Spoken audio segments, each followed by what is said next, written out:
ஒரு ஊர்ல ஒரு சித்தர் இருந்தார். சூஃபி சித்தர். அவர் ஞானம் பெற்ற ஒரு சித்தர். ஒரு நாள் அந்த நாட்டு மன்னன் அவரை பார்க்கறதுக்காக வந்தான். என்ன வேணும் உனக்குன்னு கேட்டார். நான் கடவுளை பார்க்கணும், அதுக்கு நீங்க தான் உதவி பண்ணணும் அப்படின்னா அவன். சித்தர் கொஞ்சம் யோசனை பண்ணார். சரி, போயிட்டு நாளைக்கு வாடினார். அதே மாதிரி மன்னன் போயிட்டு அடுத்த நாள் வந்தான். இங்க நீ என்னோட ஒரு வாரம் தங்கியிருக்க வேண்டியிருக்கும்னார். சரின்னா ஒரு பிச்சை பாத்திரத்தை தூக்கி கையில கொடுத்தார். அவனுக்கு ஒன்றும் புரியல, இருந்தாலும் வாங்கிட்டான். வாங்கிட்டு இதை என்ன செய்யணும் அப்படின்னு கேட்டான்.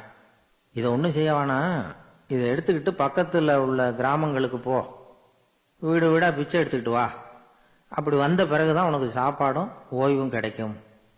ஒரு வாரம் இப்படி செய், அதுக்கப்புறம் 8வது நாள் நாம கடவுளை பத்தி யோசிக்கலாம் அப்படின்னார்.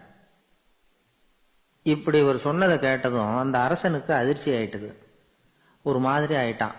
தன்னுடைய சொந்த நாட்டில் சொந்த குடிமக்கள் கிட்ட போய் பிச்சை எடுக்கிறதா அப்படின்னு யோசனை பண்ணி பார்த்தான். அதுக்கப்புறம் மெதுவா அவன் அந்த சித்தரை பார்த்தான்.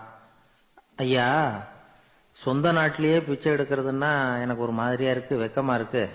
நான் வேணும்னா வெளி தேசத்துல எங்கேயாவது போய் பிச்சை எடுக்கவா அப்படின்னு கேட்டான். இதுக்கு அந்த சித்தர் ஒரு சம்மதிக்கல. இதோ பாரு, உன்னால பிச்சை எடுக்க முடியலன்னா பேசாம திரும்பி அரண்மனைக்கே போயிடு. அதுக்கப்புறம் கடவுளை பத்தி எல்லாம் பேசுறதுக்கு என்னை தேடிட்டு வரக்கூடாது அப்படின்னு விட்டார். மன்னன் தயங்கினான். இருந்தாலும் மனசை சரி பண்ணிட்டு சம்மதிச்சான். சரிங்க, ஒரு வாரம் இங்க தங்குறேன், நீங்க சொல்றது மாதிரி பக்கத்து கிராமங்களுக்கு போறேன், வீடு வீடா பிச்சை எடுக்கிறேன், வர்றேன் அப்படின்னா. ஒரு வாரம் தெரு தெருவா பிச்சை பாத்திரத்தோட அலைஞ்சான். சொந்த ஊர்ல சொந்த குடிமக்கள் கிட்ட பிச்சை எடுத்தான். 7 நாள் முடிஞ்சது. 8வது நாள் அந்த சித்தர் மன்னனை கூப்பிட்டார். இப்படி வாழ்னார். வந்தான். இனிமே நீ கடவுளை பத்தி என்கிட்ட கேட்கலாம்னார். இனிமே கேட்கறதுக்கு ஒண்ணுமே இல்லை சுவாமின்னா இவன். ஒரு வார காலம் பிச்சை எடுத்த பிறகுதான் கடவுளை காண முடியும் அப்படின்னு நான் கனவு கூட காணவில்லைன்னா. அப்படின்னா நீ பிச்சை எடுத்த காலத்துல அப்படி என்னதான் நடந்தது அப்படின்னு கேட்டார் அவரு. சுவாமி, ஒரு வார காலம் பிச்சை எடுத்ததுல என்னுடைய ஆணவம் அழிஞ்சுட்டுது. அது இப்ப இருக்கிற இடமே தெரியல. இப்ப அதை காணவே காணோம்.